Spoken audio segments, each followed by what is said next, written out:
Monsieur Fromage by Rosalind stops. If she doesn't find the right cheese, her marriage will be over. Clare is on a pilgrimage, a shopping trip to win back her husband with a taste that will prove to him that she loves him and persuade him to stay. It is 27 years since she last slept alone, and she has no idea what colour she would decorate her bedroom or whether she would sleep with the light on. Clare is tired from a sleepless night. She usually buys her cheese from a supermarket, but this is different. This is important, and she tries to remember his description clearly.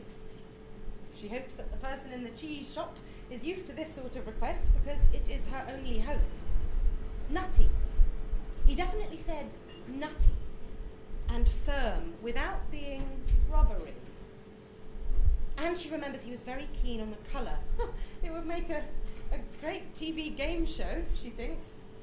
Possibly with the husbands dressed as mice and the women who want them back dressed as cats, carrying cheese balls.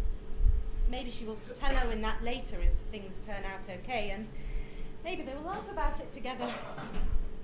Clare tries to obscure Owen's words with a wedge of cheese big enough to fill the doorway he stood in last night. "You don't even know me, Clare," he said over and over on a loop. "I do," she wanted to shout. "I know everything about you. I know that you cried when your first boss died, and that your favourite names are Alistair and Lucy. I know that you get vertigo just looking at tall buildings." She could tell from the way he held his mouth that he would not hear her, and that it would take more than words to steer him. It would take cheese. "The right cheese," she says as she marches along a winter street in search of a dairy miracle. The van outside the shop says Monsieur Fromage in the same lettering as the sign above the door. The door is heavy and inviting, and Clare pushes it open with a surge of hope. The cheese will be here, and everything will be as it was. The cheese shop is small and dark, and Clare feels the weight shift from her shoulders. She is surrounded by cheese, lit gently under a glass counter on three sides of the shop, like an exhibition of small nocturnal animals she once saw at a zoo. Clare remembers this so clearly she is surprised not to see eyes blinking from the slabs. Clare remembers asking Owen if they could adopt a child.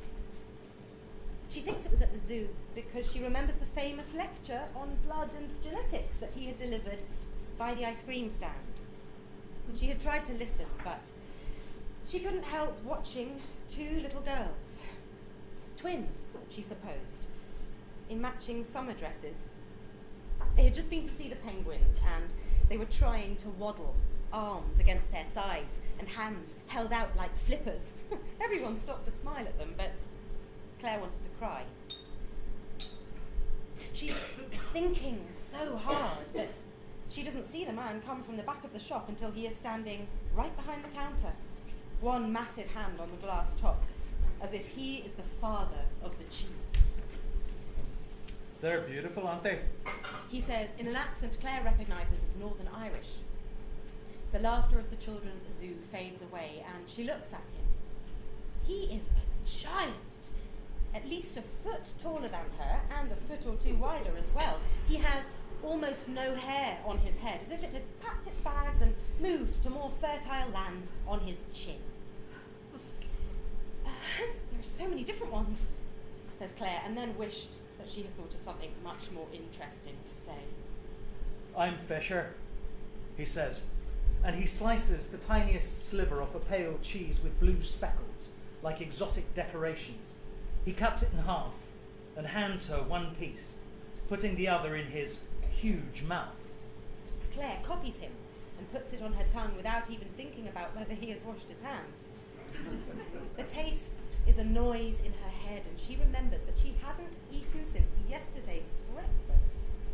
"You look like you need to sit down," says Fisher, appearing from behind the cheese with a chair. "That cheese can tire you out.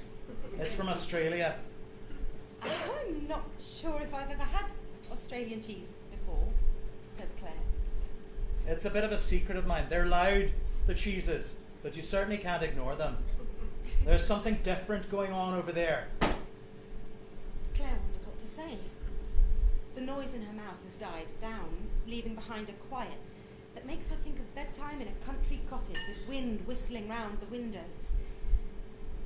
I need to find a cheese, she says. Of course you do. Fisher looks at her with such kindness that she thinks she might cry. We were on a holiday years ago, she says, grating out each word when all she wants to do is lie down. Fisher's huge belly is level with her eyes as she sits in the chair he brought her, and she imagines how restful it would be to put her head on it. Fisher puts his finger to his lips and looks at her with his head on one side, as if something important depends on what he decides. The shop becomes very still, and Clare wonders whether it will be inappropriate to slip off her shoes and tuck her feet up underneath her. Yes! Fisher shouts and punches the air. I know the cheese you need, he says. I know it.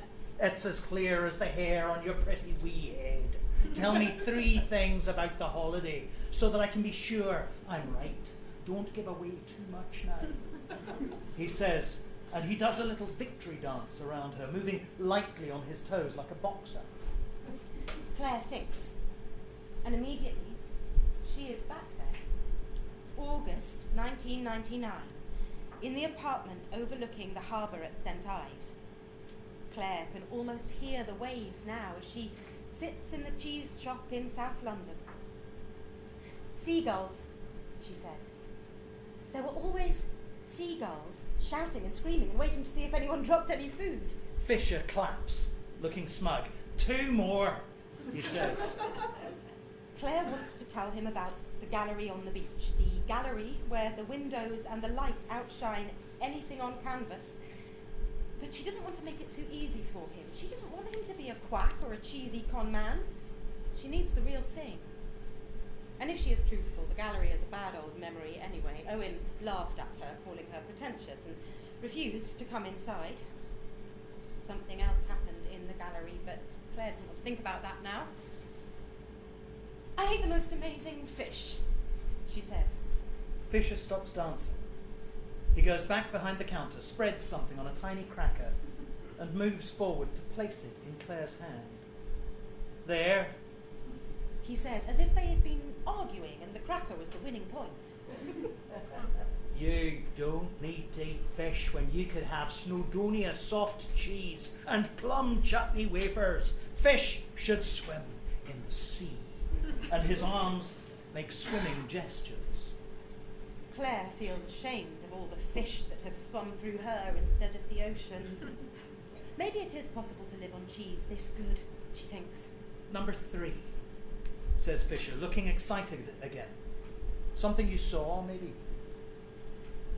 Clare is back in the gallery, surrounded by mums and dads explaining the paintings to their children, self-conscious and proud to be spending part of their summer in such a cultural way. The children, as far as Clare could see, would rather be on the beach. They'd probably been bribed in here with the promise of an ice cream afterwards, or maybe a water pistol from the beach shop. Clare touched her tummy and smiled at a hugely pregnant woman. Maybe this time, she thought. Maybe this time it's worked.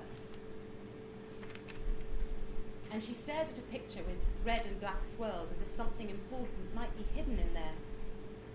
Come on, says Fisher, kneeling in front of her chair, so that their faces are almost level. Tell me what you want to tell me.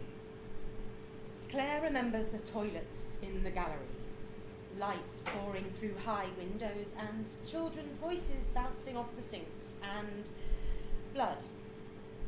Red swirls of blood when she stood up. It was the last time, she whispers now.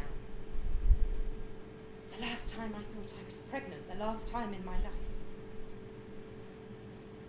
Fisher holds both of her hands. in one of his and strokes her hair. I know, he says. It's so sad.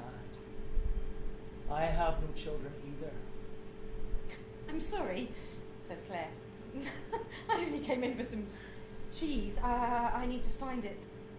I'm not sure what to do. And she cries. All the tears she didn't use the night before, trickling down like mountain thaw. Fisher stands up, wincing as his knees unfold. He goes to the door and locks it, turning the sign around to closed. By the time Claire looks up from her sadness, he's pulled up another chair next to her. In between them is a little table set with a bottle of wine, 2 glasses, and a wedge of lemon-coloured cheese wrapped in green leaves on a silver plate. I think that this is it, he says, and pours them both a glass of wine, like a darker shade of blood. Cornish yarg, wrapped in nettles to keep it fresh. You can eat the nettles. That's it, says Claire. I remember. Owen said that Yarg was an ancient Cornish name. How on earth did you know? She asks. Fisher laughs. A full, mature laugh that starts somewhere under his belly. I've been in this cheese shop for a long time, he says.